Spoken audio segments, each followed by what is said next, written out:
welcome to UPSC Shorts. Today we are going to discuss one more question. 2020 உடைய UPSC Mains GS paper 2ல நம்ம பார்க்க போறோம். Let's see the question today. So question பார்க்கலாம். 150 words கேட்டிருக்காங்க, 10 mark question. Recent amendments to the Right to Information Act will have a profound impact on the autonomy and independence of the Information Commission. So தகவல் அறியும் உரிமை சட்டம் அதை பற்றி ஒரு கேள்வி கேட்டிருக்காங்க. முக்கியமாக அவங்க ஃபோக்கஸ் பண்ணுறது என்ன அப்படின்னு கேட்டிங்கன்னா 2005 தான் ரைட் டு இன்ஃபர்மேஷன் ஆக்ட் வந்து பாஸ் பண்ணாங்க. பட் அதனுடைய பேசிக் ப்ரொவிஷன்ஸை நீங்கள் கொடுக்கலாம். 2019 ஆண்டில் என்ன பண்ணியிருக்காங்கன்னா சில முக்கியமான சேஞ்சஸ் திருத்தங்கள் கொண்டு வந்தாங்க. ஸோ அந்த திருத்தங்கள் பற்றி தான் இந்த கேள்வியில் கேட்டிருக்காங்க. அந்த அமெண்ட்மெண்ட்ஸ் அந்த திருத்தங்கள் இந்த சட்டத்தில் வந்து எந்த அளவுக்கு தகவல் ஆணையம் அப்படின்னு ஒன்று உருவாகிருக்கு இல்லையா, சென்ட்ரல் இன்ஃபர்மேஷன் கமிஷன், இந்த ஆணையத்தினுடைய தன்னாட்சி, இந்த ஆணையத்தினுடைய சுதந்திரமான ஒரு செயல்பாட்டின் மீது எந்த அளவுக்கு ஒரு தாக்கத்தை ஏற்படுத்தக்கூடிய தன்மை இருக்குது அப்படிங்கிற ஒரு கேள்வியை வைக்கிறாங்க. தாக்கம் இருக்குன்னு அவங்க சொல்லலை, they have the capacity to have an impact. இந்த வேர்ட்ஸை நீங்கள் கூர்ந்து கவனிக்கணும். ஸோ கேள்வி வந்து அதுக்கு ஜஸ்ட் லைக் தட் நீங்கள் ஒரு மேலோட்டமாக படிக்க வேண்டாம், டேக் யோர் டைம், நிதானமாக படிங்க. நவ் the tips எப்படி எழுதணும்னு பார்க்கலாம். this is a very simple question. Right to information ஆக்டை பொறுத்த மட்டிலும் இதுதான் அந்த ஒரு again I've referred IAS network retired civil servant திரு நாகேஷ் அவர்களுடைய ஒரு ரெஃபரன்ஸ் நான் எடுத்திருக்கேன். I am giving the person the due credit before we go. முக்கியமான சாராம்சங்கள் ஃபஸ்ட்டு நீங்கள் அட்ரஸ் பண்ணணும். So please provide the details of RTI amendment bill of 2019. அதில் முக்கியமான ப்ரொவிஷன்ஸ் என்ன அப்படிங்கிறத நீங்கள் ஃபஸ்ட்டு குறிப்பிடணும். என்ன ப்ரொவிஷன்ஸ் அப்படின்னு பார்த்தீங்கன்னா செக்ஷன் 13, செக்ஷன் 16, அதுக்கப்புறம் செக்ஷன் 27 ஆஃப் RTI ஆக்டை வந்து அமெண்ட் பண்ணுறாங்க. அதுதான் இந்த மசோதாவனுடைய முக்கியமான ஒரு சாராம்சம்.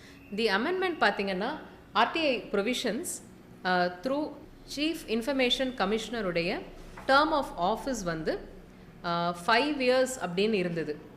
இதை வந்து எப்படி மாற்றிருக்காங்கன்னா it has been changed as the term may be prescribed by the central government அப்படின்னு மாற்றிருக்காங்க. இதுதான் ஒரு இம்பார்ட்டண்ட் அனௌன்ஸ்மெண்ட். பொதுவாகவே நீங்கள் கான்ஸ்டிடியூஷனல் பாடிஸ், அரசியலமைப்பு சார்ந்த அமைப்புகள் அப்படின்னு நம்ம பொதுவாக படிக்கும்பொழுது என்னன்னு கேட்டிங்கன்னா election commission, UPSC, finance commission, எந்த ஆணையம் நீங்கள் எடுத்துக்கிட்டாலும் இந்த பதவி காலம்தான் அந்த ஒரு அடிப்படை தன்னாட்சியை கொடுக்கக்கூடிய ஒரு விஷயமாக நம்ம பார்க்குறோம். ஸோ இந்த அமெண்ட்மெண்ட் வந்து 5 yearsன்னு இருந்த ஃபிக்ஸட் டேர்மை as may be prescribed by the central government மாற்றும் பொழுது ஒரு தாக்கம் ஏற்படுறதுக்கு வாய்ப்பு இருக்குது. So some dilution may be possible அப்படிங்கிற ஒரு கண்ணோட்டத்துக்கு நம்ம வந்து வரோம். ஸோ இந்த பாயிண்ட்டை நீங்கள் மென்ஷன் பண்ணலாம். Salaries, allowances and other terms of service of the chief information commissioner and other information commissioners shall be such as may be prescribed by the central government. So இது எல்லாமே இந்த சேஞ்சஸும் நம்ம வந்து பார்க்கணும். After writing these points you have to link how these provisions dilute the autonomy. இந்த பாயிண்ட்டுக்கு தான் நீங்கள் அரைவ் பண்ணணும். ஸோ என்ன அமெண்ட்மெண்ட்ஸ் 2019 பில்லில் கொண்டு வந்தாங்க தகவல் அறியும் உரிமை சட்டத்தில், அதில் இப்போ 1, 2 நான் குறிப்பிட்டிருக்கேன்.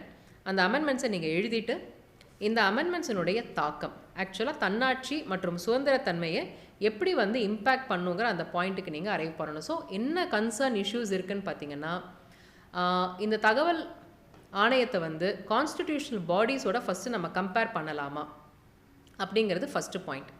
Second point for moot point என்னன்னு கேட்டிங்கன்னா chief information commission is equal to a supreme court judge.